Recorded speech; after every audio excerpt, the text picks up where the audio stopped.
So the first beer is the Helles Lager. So a lager takes longer to produce. It's a little less forgiving than an ale, so it really has to be clean and crisp, and I think you'll find that this lager meets the test. Cool. Thanks for having us here. Yeah, cheers. Appreciate it. Cheers. Cheers.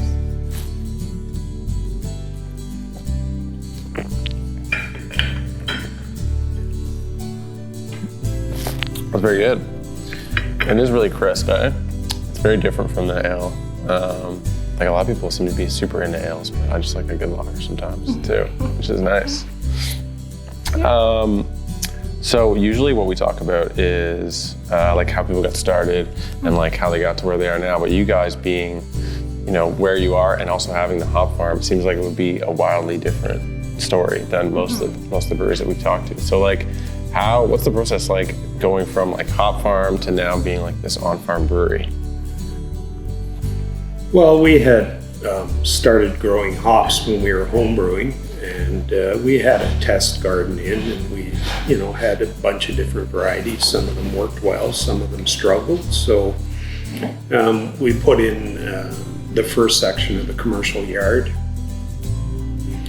and found that hops are a lot of work. So you need about 10 acres of hops to be viable, and we had a couple acres in the ground, and it was either put more in or find something else to do. So we approached the county about doing this on-farm brewery. Right. It was within the provincial policy statement for diversified on-farm uses. So they weren't opposed to the idea. Well, 2 years of jumping through hoops, and here we are. So Yeah. we maintain the 2 acres of hops, but I don't think we'll put any more in. Right. So I'm like very green when it comes to hop farming. Like I don't know too much about it. I've never been exposed to that side of things, but like what do you grow, like the same hops all the time, or does it vary every year? Yeah, hops are a perennial plant. So once you plant them, they're in the ground for 10 to 20 years, depending on how things go. So we have 7 different varieties here that we use, and we kind of looked at what style of hops we would use in our beers and kind of tailored the hop yard around what grows and what's popular. So, Are you limited by things like climate and soil and stuff here? not really. Hops will grow on a certain latitude. You can't be too far south or too far north. Right. But this is a good latitude for growing hops. We are limited in the varieties that we can grow because some of the varieties are proprietary or patented. Right. So we can't get the plant stock. So things like Citra, Mosaic, things of those nature, those are the hops that are usually used for dry hopping. We can't get access to the plant stock. So we grow Cascade, Columbus, Mount Hood, Centennial, Nugget, Ultra, Cashmere. That's cool.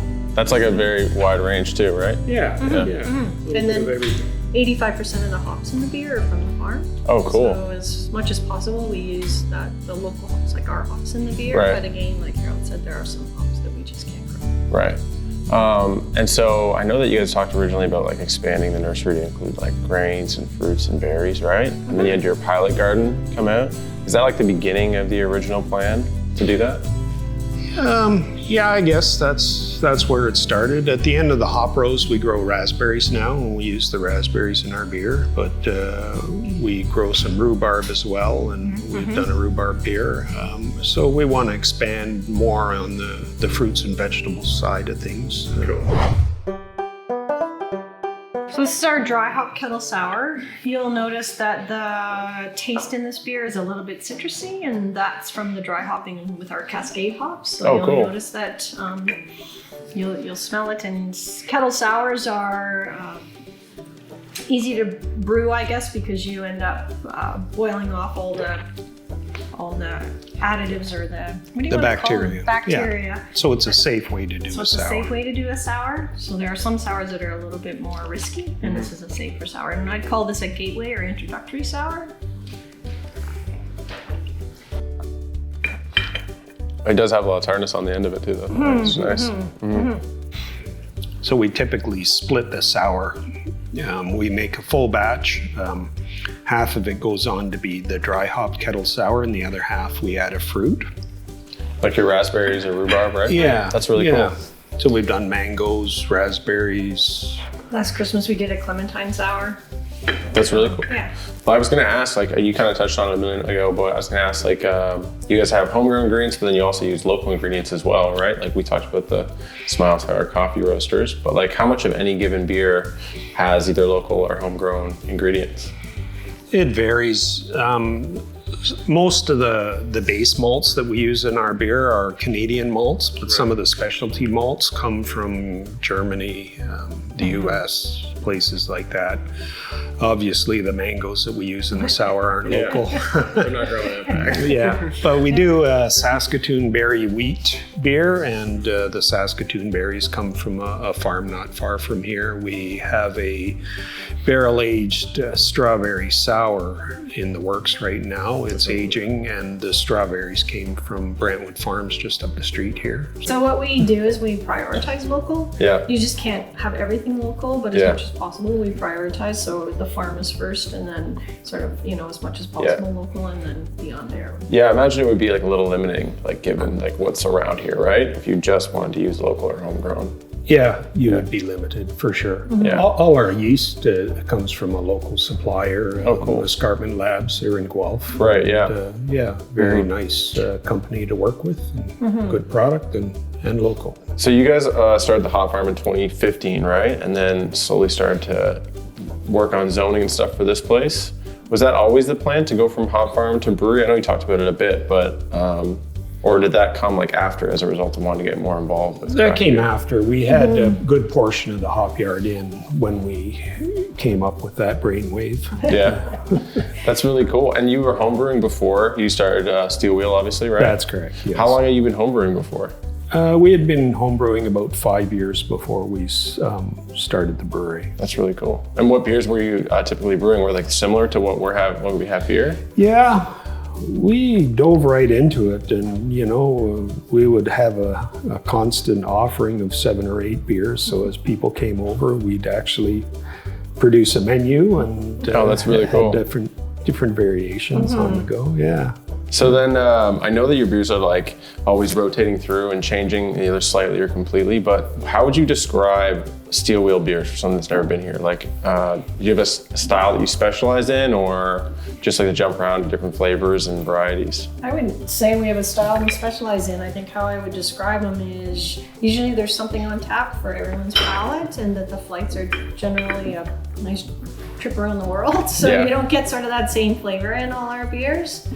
We're constantly introducing a new beer, so people that follow us on social media are watching for the latest beer release. And I'd say we're pretty good at rotating different beers. We almost always have a sort of an introductory or easy drinking ale on tap. We always have an IPA on tap. Generally have a sour on tap, and then everything else is a just kind of whatever.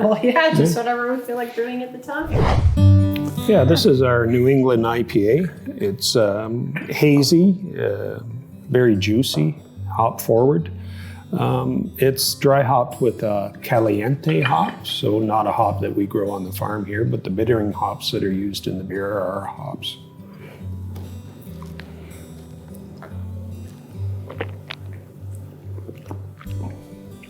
People have described it as peachy. I like the New England IPA. The bitterness is like dialed back a bit, and it's like all those juicy, like almost dank flavors that you have coming off instead. Yeah, I like that. I think one of the things that makes like breweries stand out as opposed to other establishments in general is like their ability to want to connect with people that are coming in. Like you guys are the owners and you're here all the time, right? I feel like you don't find that. Yeah, you don't find that a lot with like just other places. But then another thing you guys do, which is kind of cool, is like the course series. You have like the Winter 2021 coming up. How did you like make that a priority, make that a thing that you guys wanted to do? It seems like they're very cool classes that you have going on there.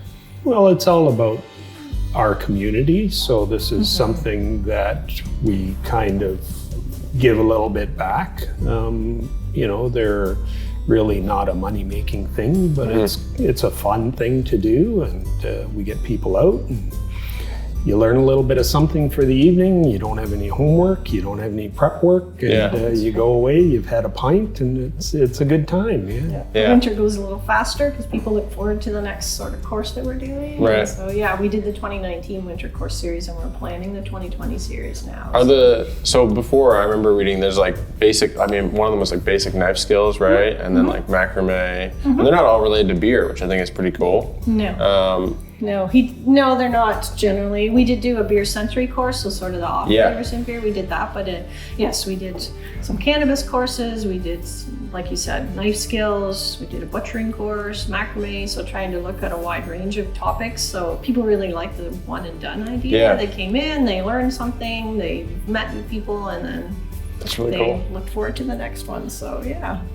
And it's on Thursdays, right? It's Thirsty Thursdays. That's right. Yeah, Thirsty for Knowledge Thursdays. Yeah, that's really cool. And it's like every 2 weeks over the time frame, right? Generally, it's every week. Every week, February, March, and April. Cool. Yeah. Do you have like I know last time I read it said like the outline for the winter 2020 is coming soon. Is coming soon. Yeah, so we're just finalizing the dates. We have a pretty good idea. Facilitators and That's cool. Are the classes going to look like pretty much similar to what they were last year? No, we have some new stuff. Some of them we're going to bring back. The beer sensory one was very popular, and we'll do another introductory to homebrewing.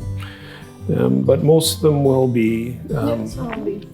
Some of them will be a similar topic, but a different presenter. So that's cool. Yeah. The beer sensory courses I think are like so helpful for anyone that like likes beer or likes getting into beer, because like having that, I always found that like if you don't know what an off flavor is, it's like how can you tell if a beer's good or bad, or especially if you're looking to homebrew or something like that. Yeah, that's right. Yeah. And some flavors are not necessarily off in certain styles of beer, but are versus off in other styles. Yeah. That's a really good call, actually. That makes a lot of sense. Yes. And the homebrewing thing, how'd that work? Did they like see the stuff that you guys have going on in the back, or? Yeah, we actually did an all-grain batch of beer. It was 2 Saturdays. So the first Saturday we brewed a batch of beer from scratch. And then about 3 weeks later, people came back and we bottle conditioned it and packaged it, and everybody went away with a little bit of beer. That's exciting. Yeah. That seems like a really good time. Yeah, it was. Yeah. It was. So the last one is the oat stout. You'll notice flavors of dark chocolate and coffee in this one. And from time to time, we'll use this base beer and we'll create a chai stout or a coffee stout, and they're both very popular as well. Yeah. The addition of anything like that, I feel like we just had like an added bonus to something like this, where it is very smooth and like easy drinking. It's funny because I know a lot of people like they see a color of beer like this and they're like, I want to stay away because they think it's heavy. Exactly. But this is really like smooth and really nice. Right. Yeah. Yeah, it's a good winter beer. You know, after you take the dog for a walk in a cold winter evening, come back in and enjoy one of those. Yeah. Yeah, and I feel like with the weather coming, it's definitely going to be a popular choice. Yeah. We've actually had a lot of requests for it, and we've kept this on most of the summer. Yeah. Because it is popular. Yeah. Cool. I also thought it was cool being that you're so young and you've like seemed to manage to connect with the surrounding community a lot. You know, I think one of the reasons is like supporting local and supporting other local businesses, but also the events that you have. Like the one of them that comes to mind is the harvest party. Right. That seems like such a cool event. Is it something you're going to do every year? Yeah, I think so. Yeah. Yeah. We have a lot of fun at the harvest party. So we have the tractors out and people come and we open up the backyard because our backyard and our hop yard is licensed. Yeah. And so we open that all up and we have a band and people sit and just enjoy beer, and we have it catered by someone local and Is it it's like a all day event? Or is it all evening? Evening. Yeah, we usually have the hop yard and all that open all day long, but we close the brewery at 5 o'clock and then reopen at 6 for the ticketed event. Right. So the ticketed event has the meal and the band and whatnot included. Yeah, it's really cool. And I saw a picture of like the picnic tables out back and the string lights and everything. It looks so nice out there. Yeah. It would be really cool to hang out. Is it People like to do that. Is it like a patio during like just regular hours in the summer, almost in the back, like same idea because it's licensed? Can you go out there and hang out? Well, No. actually, people go on the patio here. Yeah, in the front. We tend not to. We open that up for special events, Yeah. kind of thing, because there's no one out there that's kind of, out there all the time. Whereas the patio's more our area where people can go sit outside and have a beer. Cool. Yeah. Is there any plans? I know you mentioned like you cater it. Is there any plans to like expand that side of things here and like add food at some point?